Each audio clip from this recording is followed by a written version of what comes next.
If you got a big interview coming up, here's 5 questions that you absolutely need to be prepared to answer. Stick around and I'll tell you what they are.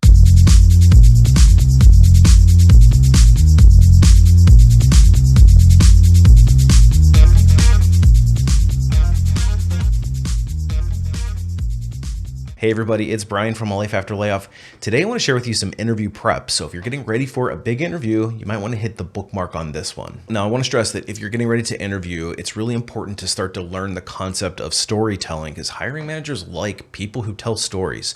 And when you're in an interview, essentially you're a storyteller. And the better the storyteller that you are, the more likely it is that you'll impress that interviewer to be able to get to the end and ultimately land that offer. And one of my favorite methods to do that is the tried and true STAR methodology of answering interview questions. And in case you're not familiar, what STAR stands for is the situation, task, action, and result. The S stands for the situation. In other words, think of it as the introduction of the hero into the story, and you're giving the listener some context as to why you're in the situation to begin with.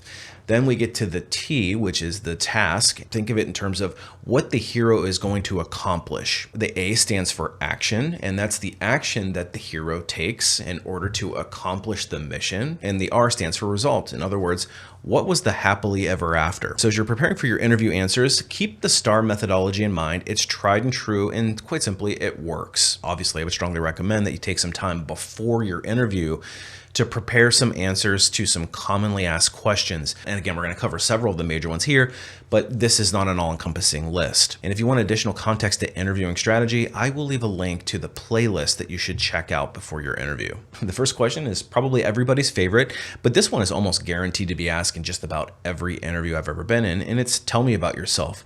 And so basically what the interviewer is doing is they want you to give context to why you're even sitting in the room to begin with. Now they have your resume in front of you, so they know that you have a base level of competency for the job, otherwise you wouldn't even be there. So now it's up to you to put a little bit more flavor or color commentary into your background and use this as an opportunity to share why you're the best possible fit for the job. So what I wouldn't be doing is talking about every single thing I've done in my life. I wouldn't be talking about non-related hobbies. I wouldn't be talking about the number of brothers and sisters that I had, the trip that I took over to Europe, and all of these other things that are not related to the task at hand. Now you can use your background to put a little bit of context into how you arrived where you are today, and that's probably to be expected, but make sure that you have an endpoint in mind when you do this. We don't want to just ramble on about all this stuff that doesn't make sense for the interviewer. Everything that I share in my interview is very calculated for the end goal of showing them that I'm the best possible fit for the role. So let me give you an example of how you might want to approach this question. Now keep in mind, this is just a sample, and I don't suggest that you read off of a script for this, but I at least want you to hear the structure of what I'm saying, and certainly don't copy what I'm saying and take it to your own interview. Be unique and authentic. And let's suppose that I'm interviewing for an engineering role and I'm maybe 5 years into my career. So in this case, I might say, I've always had an interest in how things work, dating back to when I was a kid. In fact, I helped my dad rebuild a 1969 Chevelle, which sparked my interest in mechanical engineering.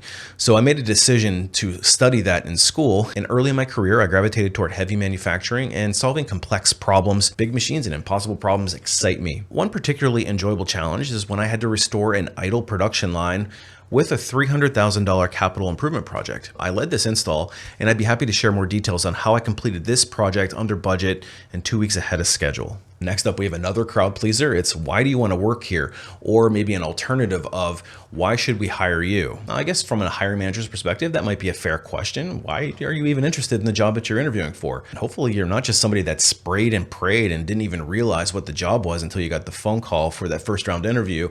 That you actually legitimately have a reason why you are interested in the company or the job itself. So in this case, I recommend you be honest. Hopefully you do have a career path and this job fits nicely into it, because it's going to be a lot easier to sell your motivation if it's actually sincere. And most importantly, I would make sure that's related to the job that you're applying to, and try to pull in something unique about the company that differentiates you from other people. In other words, hiring managers don't like to feel like you're just there to collect a paycheck. They actually want to see somebody that shows some bona fide excitement about the work that they'd be doing. So again, let's give an example, and let's say that we're interviewing for a role at YouTube. Obviously, YouTube is well known as an innovator in the social media space, and I'm an avid consumer of the service. In addition, I've been following along the YouTube corporate page, and it seems like your teams are really engaged, passionate, and seem to have a lot of fun. And in my most recent job, I had a chance to impact several major mobile application projects, but at a little bit of a smaller scope. So the next logical step for me is to apply these same skills, but on more of an enterprise-wide scale. And I feel like this role provides an outstanding challenge for me to do so. And I think that's why I'm so intrigued about this opportunity at YouTube. Next up, we have another favorite is what's your greatest weakness? And of course, nobody likes to admit their weaknesses in an interview, and oftentimes we're forced into a corner. Now, this one can be a little tricky because we don't want to give something generic that looks like we're overly prepared. So we want to try to come across as being somewhat authentic here. Hiring managers are going to see right through you if you say things like, I'm too detail oriented or I care too much. Because listen, they're super played out, and I think that people are overthinking this a little too much. When I'm approaching the greatest weakness question, I'm looking for something that's obviously not going to paint me in too bad of a light for the job. In other words, if I'm going for an accounting role, I might not want to admit that I'm not great with numbers. So I recommend that you be honest. Think about a real weakness that you actually have.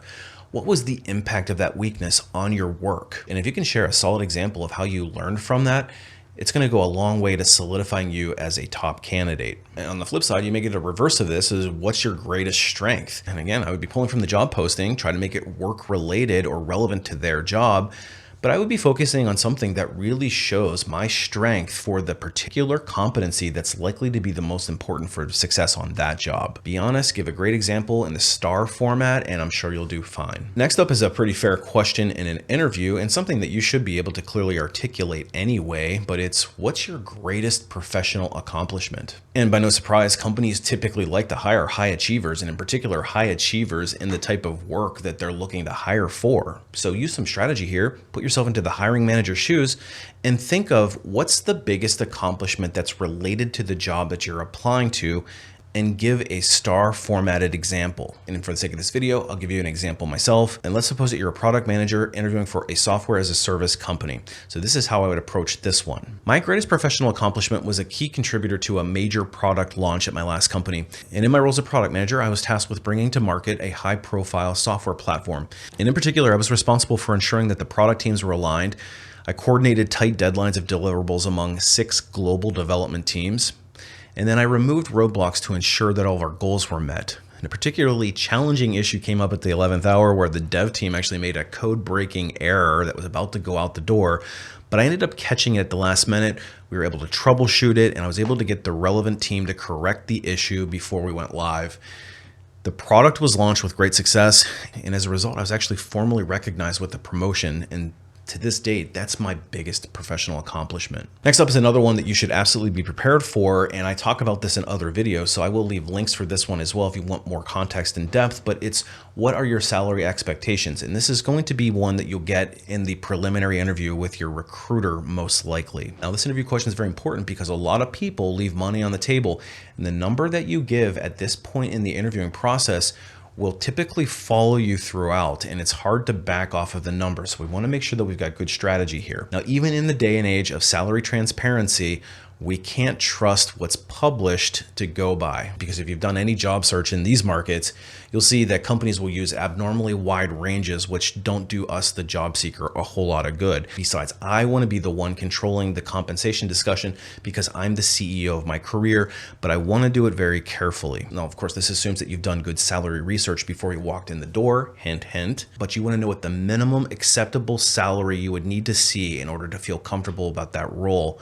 would be as you walk in the door. And then when the interviewer asks you about your salary requirements, you can put it back onto them first and ask if they're willing to share. And if they're willing to share and it's within your range, then great, you've got something to work with. And if they push it back on you and say, I asked you first, or some other variation of that, then you have to be a little bit more strategic. And what I would recommend you say is, other opportunities that I'm considering are paying between, and then insert the number that you need to see in order to feel satisfied without having to look around again immediately, and add 20% above that. So let's just say hypothetically that number is 100,000.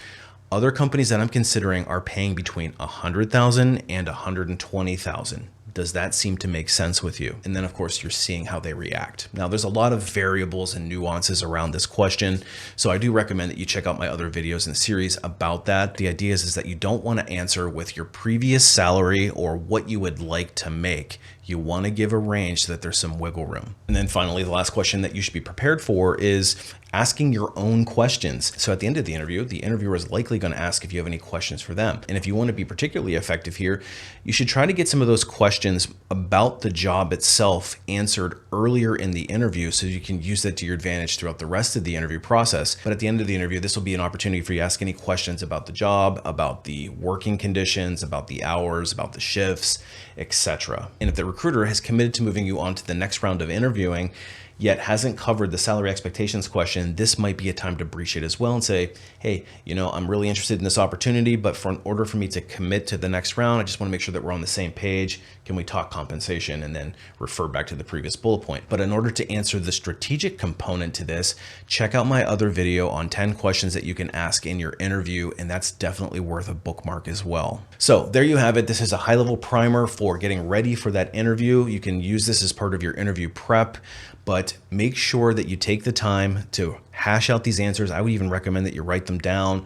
Just make sure that you're comfortable with them. Don't rehearse them too closely. You don't want to act too robotic as you're reading out. Obviously, the examples that I gave are a little bit robotic because I'm reading off of a script. You want to internalize these to the point where you can recite them pretty seamlessly and effortlessly and make it sound like your normal conversation. But if you're still not feeling super confident, I actually created a couple resources for that exact thing. The first one is called the 48-Hour Interview Crash Course, which is designed to get you ready for just about any major corporation's hiring process, any interview within as little as 42 hours. Obviously, the more time you have, the better. So I created this resource to help you go through. It's very concise, very targeted. We go through interview strategy and all the nuances that you need to know in order to hit that out of the park. It's going to be just focused on the interviews themselves and not the broader picture. If you need help on the entirety of it, I actually created another course called the Ultimate Job Seeker Bootcamp, which is going to be much more robust. It goes all the way from job application or job search all the way through the interview process. Each round gives you strategy and tips, and then we get to the offer, and then I help you negotiate that as well. Usually that's worth the price of admission. I can usually get that money back for you, the investment that you make, in the form of a better offer. So I highly recommend that you check those two resources out if you're actively interviewing and you're not quite confident with your skills. Anyway, if you found some value in this video, would appreciate a thumbs up because that really does help get the message out to a broader audience, helps me continue to create this content for free for you and keep the lights on. So appreciate you watching, appreciate the support, and we will see you on the next one.